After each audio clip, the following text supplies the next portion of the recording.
हरे कृष्णा, श्री शिवाय नमस्तुभ्यम। तो आइए प्रिय श्रोताओं, सुनते हैं फाल्गुन मास के इस दिन की दिव्य कथा, जो ले जाए हमें प्रभु के चरणों में और दूर करे हर बाधा। आज दिनांक है 15 फरवरी और दिन है शनिवार। आज फाल्गुन मास का तीसरा दिन है। इससे पहले फाल्गुन मास के पहले दिन की कथा सुनने के लिए और दूसरे दिन की कथा सुनने के लिए आप सभी का बहुत बहुत धन्यवाद। तो चलिए शुभारंभ करते हैं आज की कथाओं का। और हर बार की तरह आज भी वीडियो को लाइक करके कमेंट्स करना बिल्कुल मत भूलिए। एक बार देवराज इंद्र सहित देवताओं ने भगवान शिव की परीक्षा लेनी चाहिए। तब वो देवों के गुरु बृहस्पति के साथ कैलाश पर्वत पर जा पहुँचे।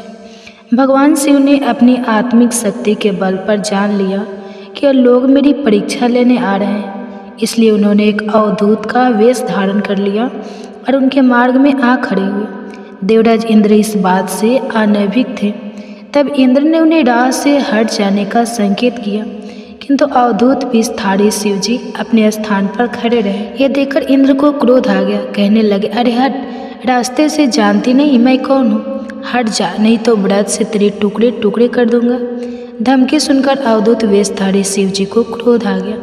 उन्होंने जोर से एक हुंकारा भरी, जिसे सुनकर चारों दिशाएं कांप उठी। गुरु बृहस्पति तुरंत भाप गए कि अवधूत वास्तव में और कोई नहीं बल्कि स्वयं भगवान शिव है। तब उन्होंने क्या अनर्थ कर रहे हो सुरेंद्र, तुम भगवान शिव को नहीं पहचान रहे? अरे यह तो साक्षात भगवान शिव है। तब इंद्र को अपनी भूल का ज्ञान हुआ और वह तुरंत भगवान शिव के चरणों में गिरकर क्षमा मांगने लगा। कहने लगा कि क्षमा करे भगवान, मुझसे पहचानने में भूल हो गई। गुरु बृहस्पति ने भी कहा, हाँ प्रभु, देवेंद्र को क्षमा कर दीजिए, ये आपको पहचान नहीं पाए थे और अनजाने में ही इन्होंने आपको अपशब्द भी कह दिए। क्षमा कीजिए प्रभु। गुरु बृहस्पति की अनुनय विनय करने पर भगवान शिव ने इंद्र को क्षमा कर दिया। फिर इस घटना के कुछ दिनों के बाद एक विलक्षण चमत्कार हुआ। समुद्र तट पर गंगा सागर के किनारे एक बालक रेत में पड़ा हुआ रुदन कर रहा था। उसके गले में इतना प्रलयकारी रुदन फूट रहा था कि उसके चारों दिशाएं कांपने लगी। देव, दानव, दैत्य सब घबरा गए। वायु थम सा गई।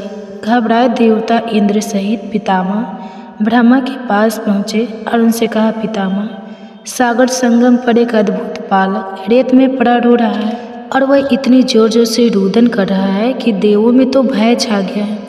कृपया चलकर इस संकट को दूर कर दीजिए। फिर पितामह ब्रह्मा, इंद्र आदि देवताओं के साथ सागर संगम पर पहुँचे। पितामह के पहुँचते ही सागर अपने स्थान से निकला। उसने इंद्र सहित पितामह की वंदना की। ब्रह्मा जी ने सागर से पूछा, जल में रेत पर पड़ा यह बालक कौन है? और इसके रुदन को सुनकर समस्त संसार त्रस्त हो रहा है। तब सागर ने कहा, मैं नहीं जानता भगवान, एक दिन एक विलक्षण तेज लहरों में आ गया था, उसी से इस बालक की उत्पत्ति हुई है। ऐसा कहकर सागर ने बालक को गोद में उठाया और ब्रह्मा जी की गोद में दे दिया। ब्रह्मा जी की गोद में आते ही बालक ने रोना बंद कर दिया और कुछ ही देर में अचानक बालक की बाहें आगे बढ़ी। उसकी दोनों बाहों ने ब्रह्मा जी का गला पकड़ लिया। यह देखकर अन्य सभी देवता स्तंभित हो उठे। ब्रह्मा जी ने अपना गला छुड़ाने का प्रयास किया, किंतु बालक के हाथों की पकड़ और मजबूत हो गई। फिर अचानक बालक ने उनका गला छोड़ दिया और मुस्कुराने लगा। तब ब्रह्मा जी अपना गला सुलाते हुए बोले, अरे इस बालक का नाम क्या है? सागर से तो अभी से बड़ा बलशाली है। तब सागर ने कहा, इसका अभी नामकरण नहीं हुआ है पितामह, आप ही इसका कोई नाम रख दीजिए। तब ब्रह्मा जी बोले, मैं इसका नाम जलंधर रखता हूँ और आज से यह तुम्हारा ही पुत्र कहा जाएगा। बालक का नामकरण करके सागर के हाथों में सौंपकर पितामह सहित सभी देवता अपने अपने धाम लौट गए। अब बालक कुछ बड़ा हुआ तो पितामह की आज्ञा से आचार्य शुक्र ने उसे शिक्षा देनी आरंभ कर दी। देखते ही देखते वह बालक युवक बन गया। गुरु शुक्राचार्य ने उसे दैत्यों का सम्राट बना दिया और कालनेमी नामक एक असुर की वृंदा नामक कन्या से उसका विवाह भी करा दिया। जलंधर महाबलवान सिद्ध हुआ। देखते ही देखते उसने समस्त सागर के द्वीपों पर अपना शासन स्थापित कर लिया। उसकी पत्नी वृंदा ने हर मामले में उसके साथ भरपूर सहयोग किया। वृंदा एक सती स्त्री थी। उसे ब्रह्मा जी का वरदान मिला हुआ था कि जब तक उसका सतीत्व कायम रहेगा, सूर असुर देव दानव कोई भी उसके पति का बाल बाका नहीं कर पाएगा। फिर एक दिन आचार्य शुक्राचार्य जालंधर की राज्यसभा में पधारे। जालंधर ने आचार्य की चरण वंदना की और उन्हें ऊंचे आसन पर बिठाकर पूछा, आचार्य, हमारे यहाँ एक राहु नामक वीर है। मैं जानना चाहता हूँ कि उसका सिर कटा हुआ क्यों है। तब गुरु शुक्राचार्य ने कहा, दैत्यराज, राहु का सिर भगवान विष्णु ने अपने सुदर्शन चक्र से काट दिया था। जालंधर बोला, मगर क्यों? आचार्य, राहु ने ऐसा क्या अपराध कर दिया था? उत्तर में शुक्राचार्य ने उसे सागर मंथन की समस्त कथा सुनाकर कहा कि उसका अपराध यह था कि उसने देवताओं की पंक्ति में बैठकर धोखे से अमृत पान कर लिया था। तब जालंधर बोला, तो इसमें क्या अपराध हो गया? आचार्य, आखिर अमृत निकला भी तो दैत्य और देवताओं के सम्मिलित प्रयास से ही था। फिर अकेले ही देवता ही उस अमृत को भी पान जाने का अधिकारी भला कैसे होगा? आचार्य बोले, इसमें भी विष्णु की छल नीति थी। समुद्र से निकलते समस्त रत्न देवराज इंद्र ने ले लिए थे। अब तो यह बात सुनकर जालंधर क्रोधित होकर बोला, मैं ऐसा हरगिज नहीं होने दूंगा। मेरे पिता के रत्नों का अधिकारी इंद्र नहीं, मैं स्वयं हूँ। अब तो देवताओं को सागर के रत्न लौटाने ही पड़े। उसके बाद गुरु शुक्राचार्य तो वापस अपने स्थान पर चले गए और जालंधर ने घासमटर दैत्य को बुलाकर इंद्रपुरी रवाना कर दिया ताकि वह इंद्र को यह संदेश दे आए कि समुद्र मंथन से प्राप्ति सारे रत्नों को उसे सौंप दे। अब घासमटर जालंधर का एक संदेश लेकर उपस्थित हुआ।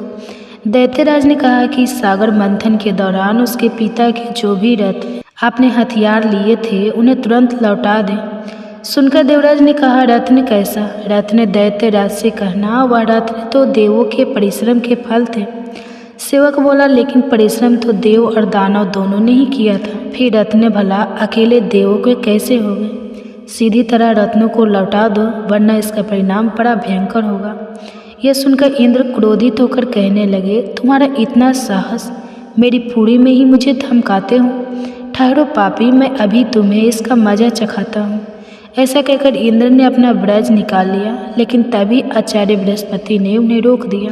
फिर इंद्र को समझाते हुए बोले, क्रोध में बताओ सुराज, यह दूत है और दूत अवध होता है, इसे जानो दो। इसके बाद सुनकर जालंधर तो मारे क्रोध के आग बबूला हो उठा। उसने तुरंत चारों दिशाओं में स्थित दैत्यों के पास संदेश भिजवा दिया कि वे तुरंत इंद्रपुरी पर आक्रमण कर दे। साथ ही साथ अपने सेनापतियों शुभ निशुम्भ के साथ इंद्रलोक पर चढ़ाई भी कर दी और वहां पहुंचकर दैत्य सेना ने देवताओं का विध्वंस करना आरंभ कर दिया। दैत्यों के दल अमरावती को नष्ट भ्रष्ट करने में लग गए। दोनों पक्षों के वीरों के शव जमीनों पर गिरने लगे। आचार्य बृहस्पति देवों की ओर से और शुक्राचार्य दैत्यों की ओर से घायल और मृत वीरों का उपचार करने लगे और वे पुनः जीवित होकर युद्ध करने लगते। चलता रहा, लेकिन किसी भी पक्ष को विजय नहीं मिल पा रही थी। इस पर जालंधर क्रोधित होकर गुरु शुक्राचार्य के पास पहुंचकर बोला, गुरुदेव, संजीवनी विद्या तो सिर्फ आप ही जानते हैं, फिर भला यह देवता मरकर जीवित कैसे हो रहे हैं? तब गुरु शुक्राचार्य बोले, दैत्यराज, संजीवनी बूटी का उपयोग करना आचार्य बृहस्पति भी जानते हैं। उन्होंने कई देवता इसी कार्य पर लगा रखे हैं कि द्रोणागिरी से संजीवनी बूटी लाते रहें। अगर किसी तरह देवताओं द्वारा द्रोणागिरी से बूटी लाना रोक दिया जाए तो आचार्य बृहस्पति देव को पुनः जीवित नहीं कर पाएंगे। तब जालंधर बोला, लेकिन हमें इस तरह से तो अपनी सेना का एक बड़ा हिस्सा द्रोणागिरी पर्वत की ओर ले जा पड़ेगा और फिर यहाँ तो भयंकर गति से युद्ध चल रहा है, ऐसा करना तो बड़ा मुश्किल भरा होगा। तब गुरु शुक्राचार्य कहने लगे, तो फिर क्यों ना द्रोणगिरी पर्वत को ही सागर में डुबो दिया जाए, फिर ना रहेगा बांस ना बाजेगी बांसुरी। शुक्राचार्य की बात सुनकर जालंधर अमरावती छोड़कर अब द्रोणगिरी पर्वत पर जा पहुंचा और अपने मंत्रविद बाणों से उसे समुद्र में डुबो दिया। इससे देवताओं को संजीवनी बूटी मिलनी बंद होने लगी। अब देवताओं में घबराहट फैल गई। देवराज इंद्र घबराते हुए आचार्य बृहस्पति के पास पहुँचे और बोले, हमारे वीर तो बड़ी संख्या में हताहत हो रहे हैं। आचार्य, अब क्या होगा? इस तरह तो समस्त देवताओं का ही विनाश हो जाएगा। तब गुरु बृहस्पति बोले, मेरी सलाह मानो देवेंद्र, ये युद्ध तुरंत बंद कर दो और अपनी सेना सहित भागकर जान बचा लो। जलंधर भगवान शिव के तेज से पैदा हुआ है और इसमें भगवान शिव की तरह अपार बल है। तुम अपनी जान बचा लो, बाद में कोई ना कोई उपाय जलंधर को मारने का तो निकल ही आएगा। अब आचार्य बृहस्पति की सलाह मानकर देवराज इंद्र सहित देवता युद्ध छोड़कर भाग निकले और फिर मेरु पर्वत की कंदरा में जा छुपे। शुभ निशुम्भ सहित दैत्यों की सेना ने उनका पीछा किया, किंतु देवता पहाड़ की गुफाओं में पहुंचकर अदृश्य हो गए। थक हारकर दैत्यों की सेना वापस लौट पड़ी।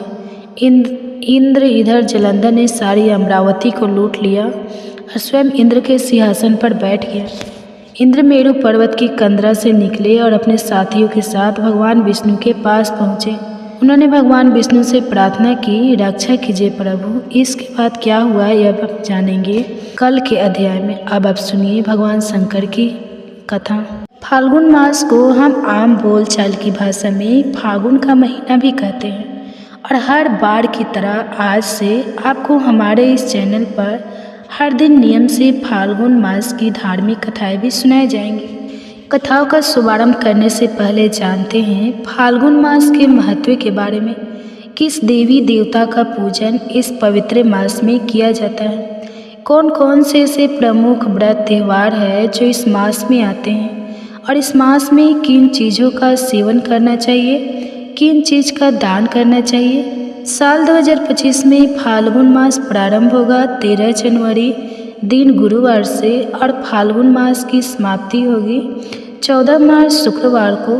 फाल्गुन पूर्णिमा के दिन जिस दिन रंगों का त्यौहार होली मनाया जाएगा, इस महीने में आने वाले सबसे खास त्यौहार के बारे में अगर बात करें तो संकष्टी चतुर्थी, विजयादशमी, महाशिवरात्रि, आंवला की एकादशी और होली से ठीक 8 दिन पहले होलास तक लग जाते हैं। यह 8 दिनों का समय होता है जिसमें सभी शुभ काम रुक जाते हैं। हिंदी पंचांग के अनुसार अंतिम महीना होता है फाल्गुन का और इस महीने से धीरे धीरे गर्मी के दिन शुरू होने लगते हैं, ठंड कम होने लगती है। फाल्गुन मास में वैसे तो ये सारे त्यौहार प्रमुख है, लेकिन इन सभी त्योहारों में से 2 त्यौहार सबसे बड़े होते हैं जो खूब धूमधाम से मनाए जाते हैं। एक तो महाशिवरात्रि और दूसरा होली। हिंदू धर्म के अनुसार अन्य देवताओं में से एक चंद्र देवता है और चंद्र देवता के स्वामी भगवान शिव हैं और शिव जी ने चंद्रमा को अपने मस्तक पर धारण कर रखा है। इसलिए अगर पुराणों की मानो तो फाल्गुन मास चंद्र देवता की आराधना के लिए सबसे उपयुक्त समय माना जाता है, क्योंकि यह चंद्रमा का जन्म माह भी माना जाता है। इसके अलावा फाल्गुन मास भगवान श्री कृष्ण को भी समर्पित है। इस मास में भगवान श्री कृष्ण के 3 स्वरूपों की पूजा बहुत ही लाभदायी मानी जाती है, जिसमें श्री कृष्ण के बाल कृष्ण रूप और युवा रूप के कृष्ण और गुरु कृष्ण की पूजा की जाती है। बाल कृष्ण रूप की पूजा संतान प्राप्ति के लिए, युवा स्वरूप कृष्ण का पूजन दाम्पत्य जीवन मधुर बनाने के लिए और गुरु रूप कृष्ण का पूजन मोक्ष और वैराग्य पाने के लिए सभी को करना चाहिए। फाल्गुन शुक्ल अष्टमी को महालक्ष्मी जी और माँ सीता जी की पूजा का विधान है। इस मास में अपने खान पान और दिनचर्या में बदलाव करना बहुत ही खास माना जाता है, क्योंकि इस मास में भोजन में अनाज का प्रयोग कम और मौसमी फलों का सेवन अधिक करने की मान्यता है। इस मौसम में गर्म जल को छोड़कर शीतल जल से स्नान करना उत्तम होता है। अगर संभव हो तो गंगा स्नान का लाभ भी अवश्य उठाएं। मान्यता है कि रोगों से मुक्ति पाने के लिए फाल्गुन का महीना उत्तम है और इस महीने में भोले शंकर को सफ़ेद चंदन अर्पित करने से स्वास्थ्य लाभ होता है। चाहे तो आप हर दिन की पूजा में अर्पित कर सकते हैं, या जो बहुत ही खास जो भगवान शिव को भी समर्पित दिन होते हैं या कोई खास पूजा पाठ के दिन होते हैं, उनमें आप भगवान शिव का या शिवलिंग का चंदन से अभिषेक कर सकते हैं। दूसरा, महालक्ष्मी जी की पूजा करने से आर्थिक तंगी से छुटकारा मिलता है और पूर्णिमा के दिन देवी देवताओं को अबीर गुलाल अर्पित करने से जीवन के सारे कष्ट दूर हो जाते हैं। फाल्गुन मास में दान का अधिक महत्व है और इस महीने में अपनी क्षमता के अनुसार गरीबों को दान और पितरों के निर्मित तर्पण भी जरूर करना चाहिए। फाल्गुन मास में शुद्ध घी, तेल, सरसों का तेल जिसमें खास तौर पर और मौसमी फल आदि का दान अत्यंत ही शुभ फल प्रदान करने वाला माना गया है। इस मास में ज़्यादा से ज़्यादा रंगीन वस्त्रों का आपको प्रयोग करना चाहिए। सुगंध का प्रयोग आप करें और भगवान कृष्ण की पूजा में अधिक से अधिक जितने हो सके रंग बिरंगे ताजे फूलों का प्रयोग करें और ध्यान रखें हर बार की तरह मांस, मदिरा या नशे आदि के सेवन से परहेज करना चाहिए। तो चलिए अब शुभारंभ करते हैं फाल्गुन मास महात्म की कथाओं का। और कथा सुनकर आप वीडियो को लाइक करके कमेंट बॉक्स में हर हर महादेव तो जरूर लिख दीजिएगा, क्योंकि कथा सुनने के बाद आप इतने मुग्ध हो जाते हैं, मोहित हो जाते हैं कि आप वीडियो को लाइक करना या फिर कमेंट करना तो भूल ही जाते हैं। इसलिए आप हर दिन कथाएं सुनने के साथ साथ वीडियो को लाइक करके कमेंट भी जरूर कर दिया करें, क्योंकि कमेंट के माध्यम से मुझे यह भी पता चल जाता है कि आपको यह कथाएं कैसी लगती है। प्राचीन समय में नर्मदा नदी के तट पर नरम पंथी के परम भक्त और जितेंद्रिय थे। उनका गृहस्थ जीवन बहुत ही सुखी था। एक बार उनकी पत्नी सुचित समृति ने उनसे कहा कि स्वामी, मेरे मन में बड़े समय से एक इच्छा है। तब मुनीश्वर बोले, ऐसी क्या इच्छा है जो तुम्हें इतने समय तक अपने हृदय में दबा कर रखनी पड़े? निसंकोच होकर कहो। तब देवी सुसमृति बोली कि हे देव, मैं आपसे भगवान महेश्वर जैसा एक तेजस्वी पुत्र चाहती हूँ। कृपा कर आप मेरी इस इच्छा को पूर्ण कीजिए। पत्नी की बात सुनकर विश्वान क्षण भर के लिए सतबद्ध हो गए। वे सोचने लगे कि मेरी पत्नी ने यह कैसा दुर्लभ वर मांग लिया। ऐसा प्रतीत होता है कि भगवान पिनाकी रुद्र स्वयं उसके जीवा पर बैठकर बोल रहे हैं।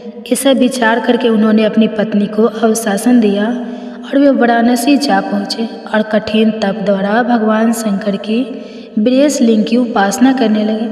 तपस्या करते करते विश्वान मुनि को 12 मास बीत गए।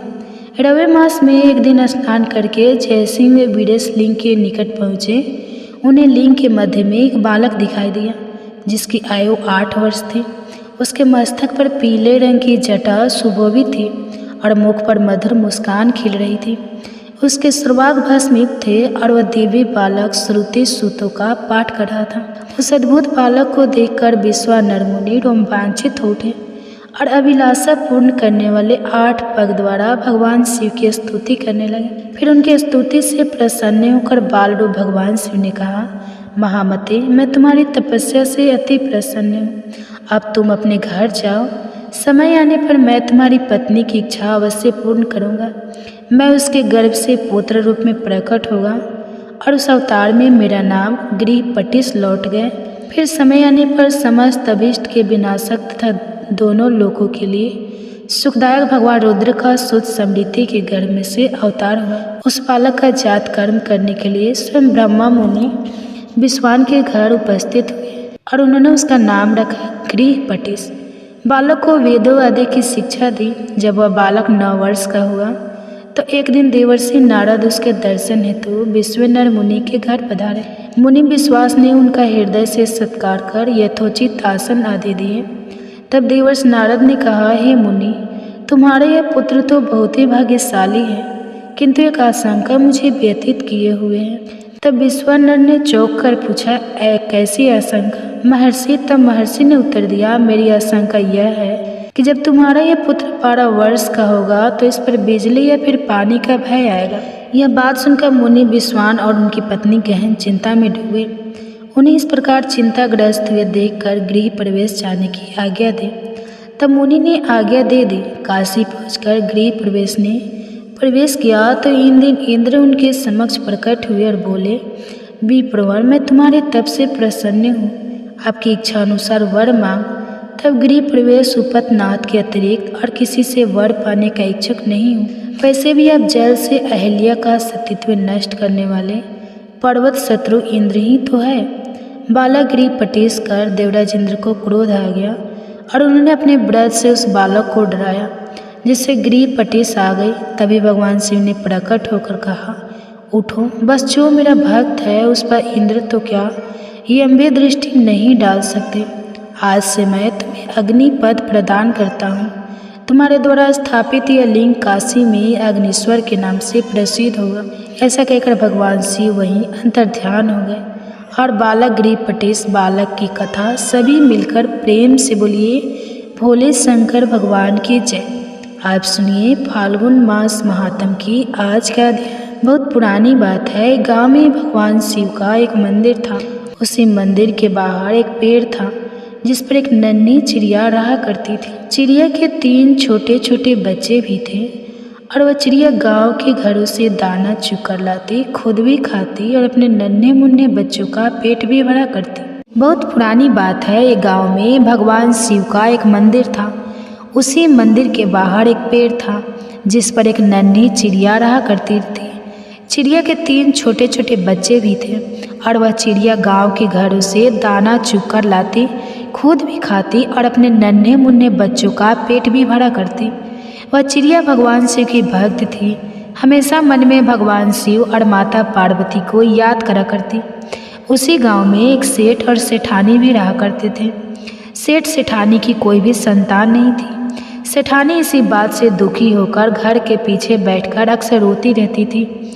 वह चिड़िया पेड़ पर बैठकर उस सेठानी को रोता हुआ देखती। यह देखकर वह चिड़िया खुद भी परेशान हो जाती और मन में भगवान शिव और माता पार्वती से सेठ सेठानी को संतान देने की प्रार्थना किया करती।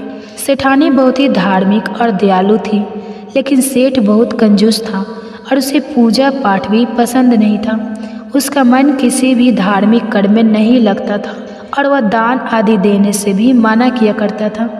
सेठ को भगवान पर कोई विश्वास नहीं था। वह कभी भी पूजा पाठ नहीं करता था और ना ही कभी कोई व्रत की कथा पढ़ता या सुनता था। सेठ के इन्हीं कर्मों के कारण उन्हें संतानहीन होने का दुख झेलना पड़ रहा था। उधर सेठानी को गांव की ही औरतें सब बाज कहती, तो सेठानी घर के पीछे बैठकर रोती रहती।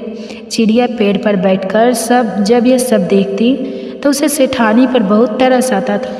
उसे बहुत दुख हुआ करता था। एक दिन मन में कुछ सोचकर उस चिड़िया ने अपने बच्चों से कहा कि बच्चों, तुम अपना ख्याल रखना, मैं बहुत दूर जा रही हूँ और जल्द ही वापस लौटकर आ जाऊँगा। ऐसा कहकर वह चिड़िया कैलाश पर्वत की ओर उड़ चली। बहुत लंबी उड़ान के बाद आखिरकार वह चिड़िया कैलाश पर्वत पर पहुँच ही गई। उड़ान भरते भरते उसका गला सूख आया था और लंबी उड़ान के कारण वह चिड़िया बहुत थक भी गई थी। इसी कारण कैलाश पर्वत पर पहुंचने के तुरंत बाद ही वह मूर्छित हो गई। माता पार्वती ने जब उस मूर्छित चिड़िया को देखा तो उस पर तरस खाकर उसे अपने हाथ के स्पर्श से पहले जैसा ऊर्जावान कर दिया। माता पार्वती ने उस चिड़िया से पूछा कि तुम इतनी मेहनत करके इतनी लंबी उड़ान भरकर यहाँ किस कारण से आई हो? तब चिड़िया ने कहा, माता, मेरे गांव में एक सेठ सेठानी रहते हैं, लेकिन उनकी कोई संतान नहीं है। आप कृपा करके उन्हें संतान सुख दे दीजिए, आप उन्हें पुत्र दे दीजिए, क्योंकि संतान के लिए सेठानी जी बहुत दुखी है, बहुत रोती रहती है और हे माता, मुझसे उस सेठानी का दुख देखा नहीं जाता। चिड़िया की बात महादेव भी सुन रहे थे। तब महादेव ने उस चिड़िया से कहा कि वह सेठ ना तो कभी पूजा पाठ करता है, ना कभी भागवत कथा सुनता है और ना ही कोई पुण्य का कर्म करता है। उसने कोई भी ऐसा अच्छा कर्म नहीं किया जिससे उसके भाग्य में पुत्र योग बन सके, इसलिए उसका कोई पुत्र नहीं हो सकता। यह बातें जानकर नन्ही चिड़िया बार बार भगवान शिव और माता पार्वती से आग्रह करने लगी कि हे प्रभु, आप सेठ सेठानी को संतान सुख दे दीजिए। तब माता पार्वती ने भगवान शिव को इस बात के लिए मना ही नहीं लिया। तब भगवान शिव इस प्रकार बोले कि पुत्र तो उसे हम दे देंगे, लेकिन सेठ अगर अभी पुण्य कर्म नहीं करेगा तो उसका पुत्र जल्दी ही मृत्यु को प्राप्त हो जाएगा। यह बात सुनकर चिड़िया ने कहा, प्रभु, आप बस सेठानी को एक बार पुत्र दे दीजिएगा। पुत्र प्राप्त होते ही वह सेठ भी पूजा पाठ करने लगेंगे। ऐसा कहकर चिड़िया खुश हो गई और भगवान शिव और माता पार्वती को धन्यवाद देकर वहां से चली गई। आखिरकार भगवान शिव और माता पार्वती ने उस चिड़िया की विनती सुन ली और कुछ ही दिन बाद सेठानी गर्भवती हुई। 9 महीने बीतने पर सेठानी को एक पुत्र हुआ, जिसे देखकर सेठ और सेठानी बहुत खुश हुए। पुत्र होने के बाद सेठानी का तो भगवान में विश्वास और भी बढ़ गया। वह अब पहले से भी ज़्यादा पूजा पाठ करने लगी, दान पुण्य करने लगी। लेकिन सेठ का वही हाल रहा, उसने अभी कोई पुण्य कर्म नहीं किया। उसका भगवान पर अभी विश्वास नहीं हुआ। ना वो कभी पूजा पाठ करता, न कभी गाथा सुनता। पेड़ पर बैठकर वह चिड़िया अक्सर सेठ के पुत्र को देखा करती। धीरे धीरे समय बीतने लगा। अब चिड़िया को सेठ के पुत्र की चिंता होने लगी। चिड़िया को भगवान शिव की कही हुई बात याद थी। उसे सेठ के पुत्र की चिंता होने लगी। वह सोचने लगी कि सेठ का पुत्र हो गया है, इसके बाद भी वह सेठ नहीं बदला। अब भी यह कोई दान पुण्य नहीं करता, कहीं इसके पुत्र की मृत्यु न हो जाए। इसी प्रकार एक दिन चिंतित होकर वह चिड़िया फिर से लंबी उड़ान भरकर कैलाश पर्वत पर जा पहुंची और वहां जाकर भगवान शिव और माता पार्वती से आग्रह करने लगी कि वे सेठ को पुण्य कर्म करने के लिए प्रोत्साहित करें। माता पार्वती ने जब देखा कि यह चिड़िया दूसरे के लिए इतनी दयालु है, दूसरों के प्रति इतनी चिंता करती है, तो वे बहुत बहुत प्रसन्न हो गई। तब भगवान शिव और माता पार्वती एक ब्राह्मण और ब्राह्मणी का रूप धरकर उस सेठ सेठानी के घर पर गए। वहां जाकर उन्होंने कहा कि हमें भिक्षा दो, हम भूखे हैं, हमें भोजन कराओ। सेठ ने तो सुनते ही मना कर दिया, लेकिन सेठानी ने बहुत ही आदर सम्मान के साथ उन दोनों ब्राह्मण और ब्राह्मणी को अपने घर के अंदर बैठाया, उनका स्वागत सत्कार किया, फिर उनके लिए तरह तरह के स्वादिष्ट व्यंजन बनाए और उन्हें भोजन कराया। ब्राह्मण और ब्राह्मणी के रूप में भगवान शिव और माता पार्वती ही सेठ के घर पर पधारे थे और उनके घर पर प्रवेश करते ही सेठ की बुद्धि ठीक हो गई। अब वह हाथ जोड़कर अपनी गलतियों के लिए क्षमा मांगने लगा और ब्राह्मण देवता के चरणों में गिर पड़ा। तब ब्राह्मण रूपधारी महादेव ने सेठ से कहा, तुम्हारे भाग्य में संतान सुख नहीं लिखा था, क्योंकि तुमने अपने जीवन में कभी कोई अच्छा कार्य नहीं किया। तुमने कभी भगवान पर विश्वास नहीं किया, कभी पुण्य कर्म नहीं किए, कभी ब्राह्मणों को दान नहीं दिया, कभी पूजा पाठ नहीं की, कभी कथाएं नहीं सुनी। लेकिन एक चिड़िया ने मेरे पास आकर तुम्हें संतान देने की प्रार्थना की, जिसकी भक्ति से प्रसन्न होकर ही मैंने तुम्हें पुत्र का वरदान दिया और आज उसी चिड़िया के कारण तुम्हें पुत्र सुख मिला है। लेकिन अब भी तुमने अगर पूजा पाठ या पुण्य कर्म नहीं किए तो तुम्हारे पुत्र की मृत्यु हो जाएगी। यह बात सुनकर सेठानी को चिंता के मारे रोने लगी और सेठ सेठानी ने उस चिड़िया को धन्यवाद दिया। सेठ ने कहा, तुम्हारे पुत्र के लिए चिड़िया भोलेनाथ से लड़कर हमारे भाग्य में पुत्र सुख लिखवा सकती है, तो क्या हम अपने पुत्र की रक्षा के लिए पुण्य कर्म नहीं कर सकते? तब सेठ जी ने ब्राह्मण देवता से पूछा, हे ब्राह्मण देवता, महादेव जी के प्रिय व्रत कौन कौन से हैं जिन्हें करके मैं महादेव जी को प्रसन्न कर सकूं? तब ब्राह्मणी रूपी माता पार्वती ने कहा कि महादेव जी का सबसे प्रिय व्रत महाशिवरात्रि है। जो भी मनुष्य महाशिवरात्रि का व्रत करता है, उस दिन पूरे विधि विधान से भगवान शिव की पूजा करता है, उस पर ही महादेव की कृपा बरसती है। सेठ सेठानी ने कहा, अब तो हम भी महाशिवरात्रि के दिन महाशिवरात्रि का व्रत करेंगे और पूरे विधि विधान और सच्चे मन से भगवान शिव का पूजन भी करेंगे। सेठ और सेठानी को महाशिवरात्रि व्रत का विधान बताकर महादेव और देवी पार्वती वहाँ से चले गए। इसके बाद सेठ सेठानी धर्म कर्म पूजा पाठ और व्रत करने लगे, जिसके पुण्य प्रताप से उनका पुत्र और धन बढ़ने लगा। चिड़िया भी सेठाई को देखकर बहुत खुश रहने लगी और सेठानी के आंगन में दाना चुगने लगी और अपने घोंसले में बैठकर ओम नमः शिवाय मंत्र का जाप करने लगी। तो यह थी भोलेनाथ के भक्त की कहानी। अब फाल्गुन मास महात्म में शुरू करने से पहले सब मिलकर भगवान शिव का ध्यान करते हैं। ज्योतिर्मात्र स्वरूपाय निर्मल ज्ञान चतुर से नमः शिवाय संताय ब्रह्मा लिंग मूर्ते, अर्थात ज्योति मात्र जिनका स्वरूप है निर्मल ज्ञानी उनका नेत्र है, जो लिंग स्वरूप ब्रह्मा है, उन परम शांत कल्याणमयी को हमारा नमस्कार है। नैमिषारण्य तीर्थ में एक अत्यंत ऋषियों ने श्री सूत जी महाराज से कहा, हे सूत जी, आपने संक्षेप से हमें माघ मास महात्म की कथाओं का वर्णन किया, जो सभी भी पापों का हरण करने वाली और परम पवित्र हैं। हम सभी ने उसे बहुत ध्यानपूर्वक सुना है। अब हम लोग त्रिपुर विनाशक शिव जी के महात्म्य और उनके मंत्रों की महिमा को भी सुनना चाहते हैं। तब श्री सूत जी महाराज कहने लगे, मुनियों, मरण धर्मा मनुष्य के लिए इतना ही सबसे उत्तम और सनातन श्रेय है कि भगवान महेश्वर की कथा में आकरण भक्ति भाव का उदय हो। समस्त पुण्य श्रेय के संपूर्ण साधनों और समस्त यज्ञों में जप यज्ञ को ही सर्वोत्तम माना गया है। जैसे सभी देवताओं में त्रिपुरारी भगवान शंकर श्रेष्ठ हैं, उसी प्रकार सब मंत्रों में शिव जी का डर मंत्र श्रेष्ठ है। उसी को प्रणव से रहित होने पर पंचाक्षर मंत्र अर्थात नमः शिवाय भी कहते हैं। वह जप करने वाले पुरुषों को मोक्ष देने वाला है, अर्थात ओम नमः शिवाय या सर मंत्र सभी पुरुषों को मोक्ष प्रदान करता है। सीधे की इच्छा रखने वाले सभी श्रेष्ठ मुनि इस मंत्र का सम्यक रूप से सेवन करते हैं। शिव जी के शुभ पंचाक्षर मंत्र में सर्वज्ञ परिपूर्ण सच्चिदानंद स्वरूप भगवान शिव सदा ही रमते रहते हैं। श्री सूत जी कहते हैं, हे ऋषियों, फाल्गुन मास में कृष्ण पक्ष की चतुर्दशी का उपवास अत्यंत दुर्लभ है। उसमें भी शिवरात्रि में जागरण करना तो मैं सभी मनुष्य के लिए और भी दुर्लभ मानता हूँ। उससे भी अत्यंत दुर्लभ है शिवलिंग का दर्शन और परमेश्वर के पूजन को तो मैं और भी दुर्लभतर मानता हूँ। 100 करोड़ जन्मों में उत्पन्न हुई पुण्य राशि के प्रभाव से कभी शंकर भगवान की बिल्व पत्र से पूजा करने का अवसर प्राप्त होता है। 10,000 वर्षों तक जिसने गंगा जी के जल में स्नान किया है उसको जो फल मिलता है वही फल मनुष्य एक बार बिल्व पत्र से भगवान शंकर की पूजा करके अनायास प्राप्त कर लेता है।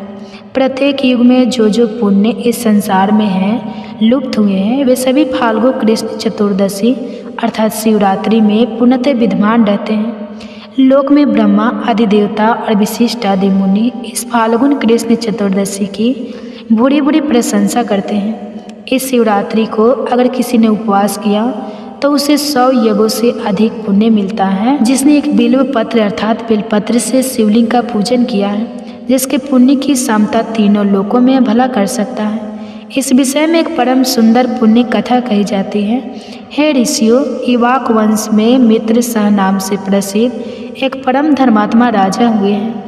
वो समस्त धनुर्धारों में श्रेष्ठ सभी अस्त्र शस्त्रों से ज्ञाता शस्त्रज्ञ वेदों के पारंगत विद्वान शूरवीर अत्यंत बलि उत्साही नित्य उद्योगी और दया के निधान थे। राजा को खेल खेलने का व्यसन था। एक दिन उन्होंने अपनी बहुत बड़ी सेना साथ लिए भयंकर वन में प्रवेश किया और वहाँ बहुत सारे बाघ, जंगली सुअर और सिंहों को अपने बाणों से बींध डाला। राजा मित्र सह रथ पर सवार होकर कवच से सुरक्षित होकर वन में भ्रमण कर रहे थे। उसी समय उन्होंने अग्नि के समान आकृति वाले एक निशाचर को मार दिया। उसका छोटा भाई दूर से यह देखकर शोक मग्न हो गया और वह कहीं छिप गया। भाई को मारा गया देखकर उसने मन ही मन इस प्रकार विचार किया कि राजा तो बड़ा दुर्विषय है, इसे छल से ही जीतना चाहिए। ऐसा निश्चय करके वह पाप आत्मा राक्षस मनुष्य के समान आकृति बनाकर राजा के पास आ गया। राजा ने सेवा करने के लिए विनीत भाव से आए हुए उस पुरुष को देखकर अज्ञानवश उसे रसोई घर का अध्यक्ष ही बना दिया। इसके बाद राजा लौटकर अपनी पुरी को आ गए। महाराज मित्र सह की पत्नी मंद नाम से प्रसिद्ध थी। वह नल की स्त्री दयामती के समान बड़ी पतिव्रता थी। एक दिन राजा मित्र सह ने श्राद्ध के दिन मुनिवर वशिष्ठ जी को निमंत्रित करके अपने घर पर बुलाया। उस समय रसोइये के रूप में राक्षस ने साग में मनुष्य का मांस मिला दिया और वही वशिष्ठ जी के आगे परोस दिया। उसे देखकर वशिष्ठ जी बोले, राजन, तुझे धिक्कार है, तो इतना दुष्ट और छैली है कि मेरे आगे मनुष्य का मांस रख। इस पाप के कारण जा तो राक्षस हो जाएगा। राजा मुनि के चरणों में गिर पड़े और मुनि को विश्वास दिलाने लगे कि उन्होंने ऐसा नहीं किया है। जब मुनि को अपने तपोबल से यह मालूम हुआ कि सारी करतूत तो राक्षस की है, तब उन्होंने उस श्राप को 12 वर्षों की अवधि में सीमित कर दिया। तब राजा भी कुपित होकर बोले कि यह मेरी करतूत नहीं थी और ना ही मैं इस विषय में कुछ जानता ही था। मुनिवर, तब भी आपने मुझे अकारण श्राप दे डाला, इसलिए गुरु होने पर भी मैं आपको श्राप देता हूँ। ऐसा कहकर राजा अंजलि में जल भरकर अपने ही गुरु को श्राप देने के लिए तत्पर हो गए। यह देखकर रानी मंद ने पति के चरणों में गिरकर उन्हें ऐसा करने से रोका। रानी के वचन का मान रखने के लिए राजा श्राप देने से निर्वृत्त हो गए और उस अंजलि को जल को उन्होंने अपने दोनों पैरों में डाल दिया, क्योंकि वह जल तो श्रापित हो चुका था, जिससे राजा के दोनों पैर मलिन हो गए अर्थात कलम युक्त हो गए। तब से राजा का नाम कलमासपाद हो गया। गुरु के श्राप से राजा वन में विचरने वाले राक्षस बन गए। एक दिन वन में कहीं किशोर अवस्था वाले विवाहित मुनि दंपति रमन कर रहे थे। उस समय उस नरभक्षी राक्षस ने तरुण मुनि कुमार को खाने के लिए पकड़ लिया। ठीक वैसे ही जैसे मृग के नन्हे से शिशु को कोई व्याघ्र पकड़ लेता है। राक्षस के वश में पड़े हुए अपने पति को देखकर उसकी प्यारी पत्नी करुणापूर्वक बोली, हे सूर्यवंशी यशोदा, महाराज आप ऐसा पाप मत कीजिए। आप राक्षस नहीं, अयोध्या के सम्राट हैं, राजा मंद के प्रति है ये प्रभु, ये मेरे स्वामी तो मुझे प्राणों से भी अधिक प्रिय है। इन्हें मत मारिए। शरण में आए हुए दीन दुखी मनुष्य को आप ही सहारा देने वाले हैं। इन महात्मा पति के बिना मेरा यह शरीर मेरे लिए महान भार है। इस मलिन पापम 5 भौतिक शरीर से क्या सुख होगा। यह मुनि कुमार देखने को बालक है, किंतु वेदों के विद्वान, शांत तपस्वी और अनेक शास्त्रों की ज्ञाता हैं। इन्हें प्राण दंड देकर आपको संपूर्ण जगत की रक्षा करने का पुण्य प्राप्त होगा। महाराज, मैं एक ब्राह्मण की पत्नी हूँ, अभी बालिका हूँ, मुझ पर कृपा कीजिए। आप जैसे साधु पुरुष अनाथों, दीनों और पीड़ितों पर कृपा करने वाले होते हैं। इस प्रकार प्रार्थना करने पर भी उस निर्दय नरभक्षी राक्षस ने उस ब्राह्मण कुमार की गर्दन मरोड़ डाली और उसे मारकर खा गया। तब वह पतिव्रता ब्राह्मणी अत्यंत सुख से ग्रस्त होकर विलाप करने लगी। उसने पति की हड्डियों को एकत्रित करके भयंकर चिंता प्रज्वलित की और पति का अनुसरण करने के लिए अग्नि में प्रवेश करते समय राक्षस रूपधारी राजा को इस प्रकार श्राप दिया, अरे वो पापात्मा, तूने मेरे पति को खा लिया है, इसलिए तू भी जब स्त्री से समागम करेगा उसी समय तेरी मृत्यु हो जाएगी। ऐसा कहकर वह पतिव्रता पत्नी चिंता की आग में प्रवेश कर गई।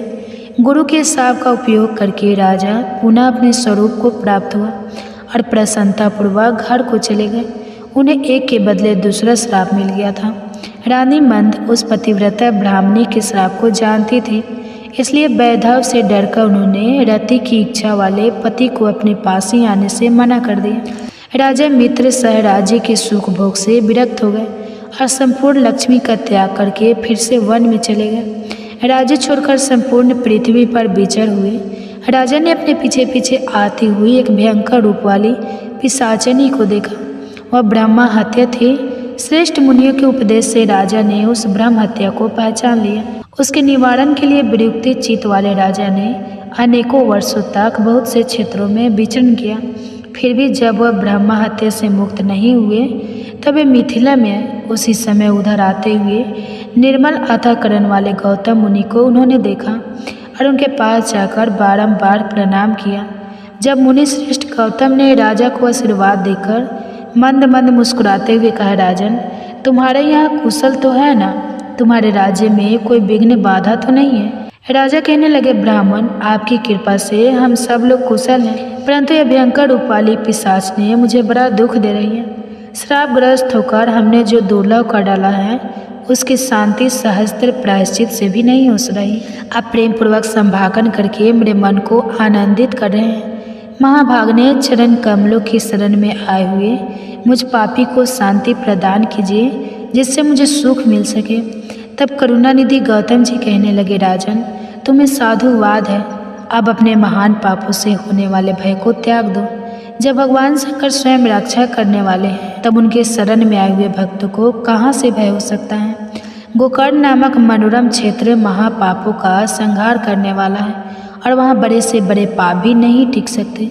गोकर्ण क्षेत्र में विद्यमान भगवान शिव स्मरण करने मात्र से समस्त पापों का नाश कर डालते हैं। जैसे कैलाश और मंत्राचल के शिखर पर भगवान शिव का निश्चित निवास है, ठीक उसी प्रकार गोकर्ण मंडल में भी है। वहाँ महादेव जी महाबल नाम से निवास करते हैं। रावण नामक राक्षस ने घोर तपस्या करके जिस शिवलिंग को प्राप्त किया था उसी को गणेश जी ने गोकर्ण क्षेत्र में स्थापित किया है। सनक सन आदि महात्मा तथा मृग चमन वस्त्र धारण करने वाले साधु और मुनिगण वहाँ बैठकर भगवान शिव की उपासना करते हैं। दंडी मुंडी स्नातक ब्रह्मचारी और तप से समस्त पापों को जला डालने वाले महात्मा भी देवाधिदेव शिव जी की उत्तम भक्ति से उपासना करते हैं। इस ब्रह्मांड मंडल में गोकर्ण के समान दूसरा क्षेत्र नहीं है। वहाँ महात्मा अगस्त्य मुनि ने घोर तपस्या की है। राजन, इस तीर्थ में संपूर्ण देवताओं के स्थान है। देवाधिदेव भगवान विष्णु, परम श्रेष्ठी ब्रह्मा, बीरबल, कार्तिकेय तथा गणेश जी के स्थान है। गोकर्ण तीर्थ में कोटि कोटि शिवलिंग विद्यमान है। वहाँ पग पग पर असंख्य तीर्थ मौजूद है। सतयुग में महाबल नामक भगवान शिव श्वेत वर्ण के होते हैं। त्रेता युग में उनका रंग अत्यंत लाल हो जाता है। द्वापर में पीत अर्थात पीले वर्ण के और कलयुग में श्याम वर्ण के हो जाएंगे। महाबल शिव भयंकर कलयुग प्राप्त होने पर कमल भाव के प्राप्त होंगे। परम उत्तम गोकर्ण क्षेत्र पश्चिम समुद्र के तट पर है। वह ब्रह्मा हत्या आदि पापों को भस्म कर डालता है। इस संसार में जो ब्रह्माघाती भूत द्रोही और अन्य पापों से ग्रस्त होते हैं वे सब गोकर्ण तीर्थों में पहुंचकर वहां के तीर्थों में स्नान करके महाबल नामक शिव जी का दर्शन करने पर शिवलोक को प्राप्त होते हैं। वहाँ पुण्य तिथियों को, पुण्य नक्षत्र और पुण्य दिनों में जब महेश्वर शिव की पूजा करते हैं वे सब शिव रूप हो जाते हैं। यदा कदा जो कोई भी मनुष्य गोकर्ण तीर्थ में जाकर भगवान शंकर की पूजा करता है वह ब्रह्मा पद को प्राप्त हो जाता है। रविवार, सोमवार और बुधवार को जब अमावस्या तिथि का योग हो तब वह समुद्र में किया हुआ स्नान, दान, प्रीत तर्पण, शिव पूजा, जप, होम, व्रतचर्या और ब्राह्मणों का सत्कार अनंत फल देने वाला होता है। महाप्रदोष की बेला में भगवान शिव का पूजन मोक्ष देने वाला है। फाल्गुन मास में जो परम पुण्यम कृष्ण पक्ष की चतुर्दशी आती है उस दिन शिवलिंग और बिलपत्र इन सबका सुयोग दुर्लभ है। अहो माया कैसी प्रबल है कि जिससे मोड़े हुए मनुष्य भगवान शिव की इस महातिथि को उपवास तक नहीं करते। शिवरात्रि का उपवास, जागरण, भगवान शंकर के समीप निवास और गोकर्ण क्षेत्र का वास, इन सब का सुयोग होना मनुष्य के लिए शिवलोक में जाने की सीढ़ी है। राजन, मैं भी इस समय गोकर्ण तीर्थ से लौट कर आया हूँ। शिवरात्रि को उपवास करके भगवान शिव का महोत्सव देखकर लौटा हूँ। शिवरात्रि पर वहाँ का महान उत्सव देखने के लिए सभी देशों से चारों वर्ण के लोग वहाँ आए थे। स्त्री, बालक, वृद्ध और चारों आश्रमों के निवासी वहाँ आकर देवेश्वर शिव का दर्शन करके कृत कृत्य आता को प्राप्त हुए। लौटते समय मार्ग में एक अद्भुत आश्चर्य की बात देखकर मैं परमानंद में निमग्न होकर कृतार्थ हो गया हूँ। तब गौतम मुनि ने राजा को उस अद्भुत आश्चर्य की जो बात बताई उसका वृत्तांत आप अगले अध्याय में सुनेंगे। उम्मीद है आज की ये कथा आपको पसंद आई होगी। वीडियो अगर अच्छी लगी हो तो वीडियो को लाइक करके मुझे कमेंट बॉक्स में ज़रूर बताइएगा। धन्यवाद।